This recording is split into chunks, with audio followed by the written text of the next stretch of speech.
നമസ്കാരം. ഞാൻ യൂട്യൂബിൽ ചെറിയ ചെറിയ വീഡിയോസ് വരാറില്ലേ, 30 സെക്കൻഡിലെ ചെറിയ റീൽസ് പോലത്തെ. ഇൻസ്റ്റാഗ്രാം അല്ല, യൂട്യൂബിൽ. അപ്പോൾ അതിൽ പവിത്രം എന്നുള്ള സിനിമയിലെ കുറച്ച് റീൽസ് കഴിഞ്ഞ 1-2 ആഴ്ചകളിൽ വെറുതെ കണ്ടിരുന്നു. സ്ക്രോൾ ചെയ്തപ്പോൾ ആക്സിഡൻ്റലി വന്നതാണ്. പവിത്രം എന്നുള്ള സിനിമ ഓർമ്മയുണ്ടല്ലോ? ചേട്ടച്ചനായിട്ട് മോഹൻലാൽ ഉജ്ജ്വലമായ അഭിനയം കാഴ്ചവെച്ച സിനിമയാണ്. കുട്ടിക്കാലത്ത് പോലും അത് കണ്ടപ്പോൾ കണ്ണ് നിറഞ്ഞിട്ടുള്ള ഒരു സിനിമയാണ്.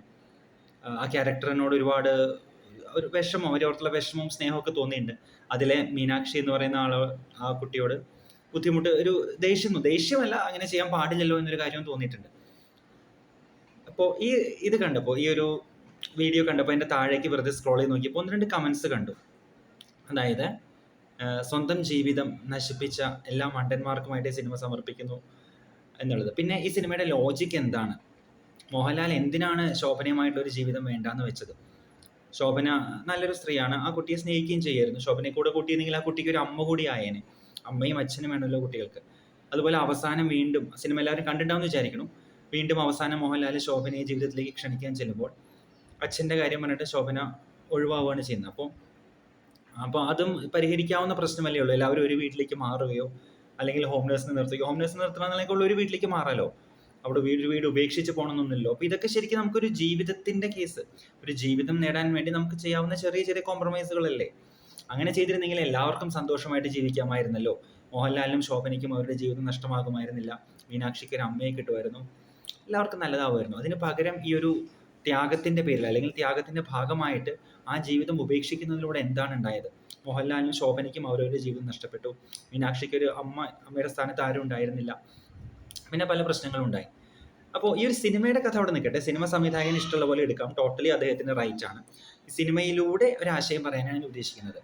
പലപ്പോഴും നമ്മുടെ സമൂഹത്തിൽ പറ്റുന്ന ഒരു മിസ്റ്റേക്ക് എന്ന് വെച്ച് കഴിഞ്ഞാൽ, ഈ ഒരു ആവശ്യമുള്ളതും ഇല്ലാത്തതുമായ ത്യാഗങ്ങളെ അൺനെസസറിലി ഗ്ലോറിഫൈ ചെയ്യുന്ന ഒരു പ്രവണതയുണ്ട്. ത്യാഗം എന്നതൊരു മഹത്തായ വാക്കാണ്. നമ്മുടെ ജീവിതത്തിൽ നമ്മൾ പലതും ത്യജിക്കുന്നുണ്ട്. അതുകൊണ്ടാണ് നമ്മുടെ ദൈനംദിന ജീവിതം പോലും നല്ല രീതിയിൽ നടന്നു പോകുന്നത്. ഒരുപാട് പേരുടെ ത്യാഗത്തിൻ്റെ ഫലമാണ് നമുക്കുള്ള എല്ലാം. നമ്മുടെ അച്ഛനമ്മമാർ തൊട്ട് ഒരുപാട് പേരുടെ ത്യാഗത്തിൻ്റെ ഫലമാണ് എന്നുള്ളത് ഒട്ടും നിഷേധിക്കുന്നില്ല. ആ ത്യാഗത്തിന് പൂർണ്ണമായിട്ട് വില കൽപ്പിച്ചുകൊണ്ട് തന്നെ ഒരു കാര്യം പറയട്ടെ.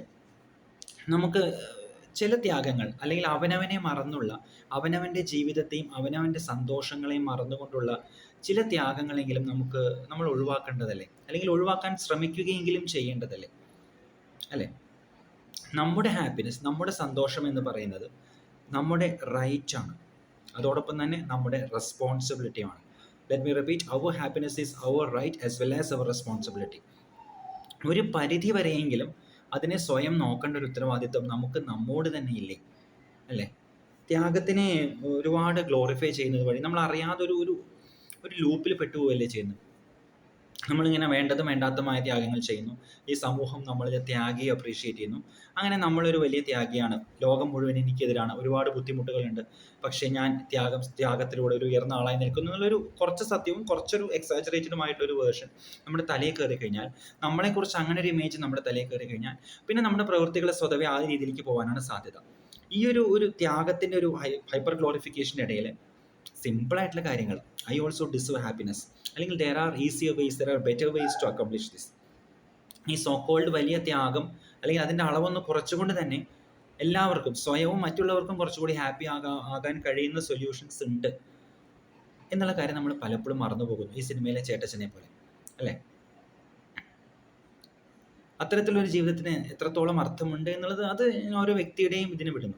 ഈ സിനിമയിലെ ചേട്ടച്ചൻ്റെ ജീവിതം എത്രത്തോളം ഒരു വേസ്റ്റഡ് ജീവിതം എന്ന് പറയണോ, അതോ ഒരു മഹത്തായ ത്യാഗത്തിൽ ജീവിച്ച ജീവിതം എന്ന് പറയണോ? എനിക്കറിയില്ല. വേസ്റ്റഡ് എന്ന് പറയുന്നത് ക്രൂരമാണ്, പക്ഷെ അത് ഞാൻ അങ്ങനെ പറയണമെന്ന് ഞാൻ ആഗ്രഹിക്കുന്നില്ല. പക്ഷെ അതേസമയം നമ്മൾ അതിൽ ചില എലമെൻസ് എങ്കിലും സ്വയം നഷ്ടപ്പെടുത്തിയ കാര്യങ്ങളുണ്ട് എന്നുള്ളത് നമ്മൾ പറയാതിരുന്നാൽ അത് നമ്മൾ ഒരു അസുഖകരമായ അല്ലെങ്കിൽ അത്ര അപ്രിയമായ സത്യത്തിന് നേരെ കണ്ണടയ്ക്കുന്ന പോലെയാവില്ലേ? പത്തേമാരിയിലെ മമ്മൂട്ടി അവതരിപ്പിച്ച സുന്ദരമായ നാരായണൻ എന്നുള്ള കഥാപാത്രം, ബ്രില്യൻ്റ് ആക്ടിങ്. അപ്പോൾ അതിൽ അവസാനത്തെ 5 മിനിറ്റിൽ മമ്മൂട്ടി പറയുന്നുണ്ട് സക്സസ്ഫുൾ ലൈഫ് എന്നുള്ളത്. ആ ലൈഫ് എത്രത്തോളം സക്സസ്ഫുൾ ആണ്, ആരുടെ വീക്ഷണകോണിൽ നോക്കുമ്പോൾ സക്സസ്ഫുൾ ആണെന്ന് ചിന്തിക്കേണ്ടത്. മമ്മൂട്ടിയുടെ പുറത്തുപോയി സമ്പാദിച്ച പൈസ കൊണ്ട് ജീവിതം കരുപിടിപ്പിച്ച എല്ലാവരുടെയും കണ്ണിൽ മമ്മൂട്ടി മഹാനാണ്. പോയിട്ട് വയ്ക്കാനും ഫോട്ടോ വയ്ക്കാനും എല്ലാം കൊള്ളാം. പക്ഷേ ഇവൻച്വലി അദ്ദേഹവും അദ്ദേഹത്തിൻ്റെ കുടുംബവും എന്ത് നേടി? അദ്ദേഹത്തിനും ഭാര്യയ്ക്കും ഒരുമിച്ചൊരു ജീവിതം ഉണ്ടായിരുന്നു. കുട്ടികൾക്ക് വേണ്ട സമയത്ത് അച്ഛൻ കൂടെ ഉണ്ടായിരുന്നു. ഒരുപാട് നഷ്ടങ്ങൾ ഉണ്ടായില്ലേ? ഇതിൽ കുറേയെങ്കിലും ഒഴിവാക്കാൻ കഴിയുമായിരുന്നില്ലേ? ഒരു സ്റ്റേജ് കഴിഞ്ഞെങ്കിലും സ്വന്തം നാട്ടിലേക്ക് തിരിച്ചു വന്ന് നാട്ടിൽ എന്തെങ്കിലും ഒരു ജോലി ചെയ്തിരുന്നെങ്കിൽ കുറച്ചുകൂടി നല്ലൊരു ജീവിതം മൊത്തത്തിൽ ഉണ്ടാവുമായിരുന്നില്ലേ? ഒരു വീടെന്ന സ്വപ്നത്തിന് വേണ്ടിയാണ് അദ്ദേഹം പുറത്ത് ജോലി ചെയ്തത്. വീട് നമുക്ക് ഒരു വാടക വീട്ടിൽ നിന്നാൽ പോലും, അല്ലെങ്കിൽ ഒരു സൗകര്യങ്ങൾ കുറഞ്ഞൊരു വീടാണെങ്കിൽ പോലും ഒരുമിച്ച് നിൽക്കാൻ പറ്റിയിരുന്നെങ്കിൽ, ജീവിതത്തിൽ കുറേ വർഷങ്ങൾ ഒരുമിച്ച് നിൽക്കാൻ പറ്റിയിരുന്നെങ്കിൽ അതൊരു നേട്ടമല്ലേ? നമുക്ക് നഷ്ടപ്പെട്ട സമയവും ജീവിതവും ഒന്നും നമുക്ക് തിരിച്ചു കിട്ടില്ല. പലപ്പോഴും ഈ ത്യാഗത്തിൻ്റെ ഒരു ലൂപ്പിൽ പെട്ടുപോകുമ്പോൾ ഈ ഒരു സിമ്പിളായിട്ടുള്ള കാര്യം നമ്മൾ മറന്നു പോകുന്നു എന്നുള്ളതാണ് എനിക്ക് പറയാനുള്ളത്. പിന്നെ ത്യാഗത്തിൽ ഏർപ്പെടുമ്പോൾ ഒരു വിക്ടിം കാർഡ് മെൻറ്റാലിറ്റി നമുക്ക് വരുന്നു. അത് ശരിക്കും നമുക്ക് ഒരു പ്രശ്നമാണ്. നമ്മൾ പലപ്പോഴും റിയലൈസ് ചെയ്യില്ല. നമ്മളൊരു വിക്ടിമാണെന്ന് നമുക്ക് തോന്നിക്കഴിഞ്ഞാൽ പിന്നെ നമ്മൾ അതിൽ തന്നെ ചരിക്കാൻ ശ്രമിക്കും. So we have to be careful of getting into that loop. We have to be very very careful. പിന്നെ പണ്ടത്തെ ചില സിനിമകളിലും ചില എഴുത്തുകളിലൊക്കെ ഈ ഒരു ദുഃഖപുത്രി, ത്യാഗത്തിൻ്റെ രൂപം, സ്വയം ഉരുകിത്തീരുന്ന മെഴുകുതിരി എന്നൊക്കെ പറഞ്ഞ് ഇതിനെ അങ്ങ് ഗ്ലോറിഫൈ ചെയ്ത് അങ്ങ് പൊലിപ്പിക്കുകയാണ് നമ്മുടെ ഇപ്പോഴത്തെ ചില സീരിയലുകൾ പോലും. ഇത് TRPക്ക് വേണ്ടിയാണ് സീരിയലുകൾ ചെയ്യുന്നത്, അത് അവരുടെ ഇഷ്ടം പോലെ ചെയ്യട്ടെ.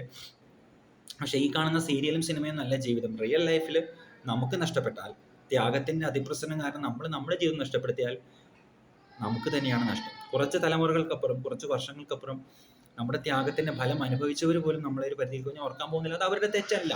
എല്ലാവർക്കും അവരവരുടെ ജീവിതങ്ങളുണ്ട്. So selfishness and extreme selflessness രണ്ടും പ്രശ്നമാണ്. മറ്റുള്ളവരുടെ കാര്യം ഒന്നും ശ്രദ്ധിക്കാതെ സ്വയം മാത്രം പെരുമാറുന്ന സെൽഫിഷ്നെസ് ഒരു തെറ്റാണ്.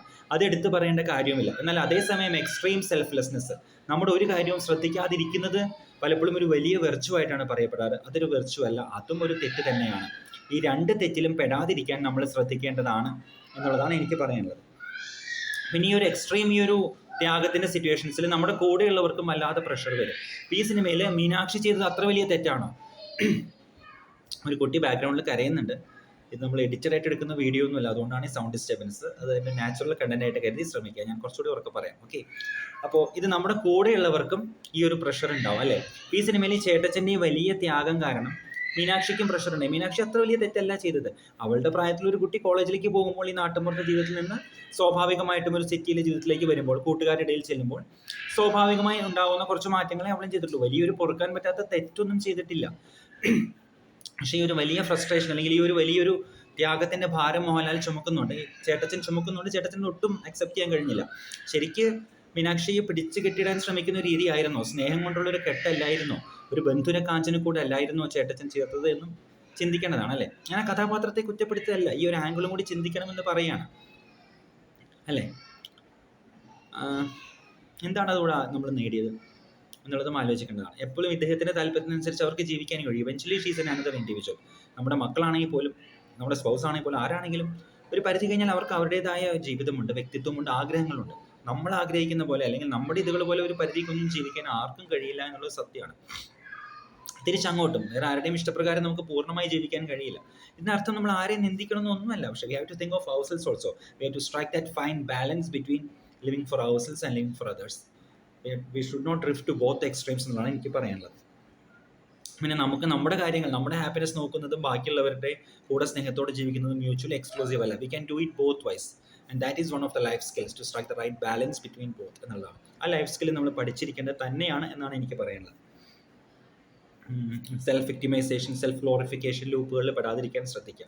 അപ്പോൾ ഇത്തരം കുറച്ച് കാര്യങ്ങളാണ് ഇന്നത്തെ വീഡിയോയിലൂടെ പറയാൻ ആഗ്രഹിച്ചത്. ഉദാഹരണങ്ങളിലൂടെ എൻ്റെ പോയിന്റ് കൺവേ ചെയ്യാൻ പറ്റിയിട്ടുണ്ടെന്ന് വിചാരിക്കണം. സോ ചിന്തിക്കൂ, how to strike the balance, when to stop, when to start. ചിന്തിക്കൂ.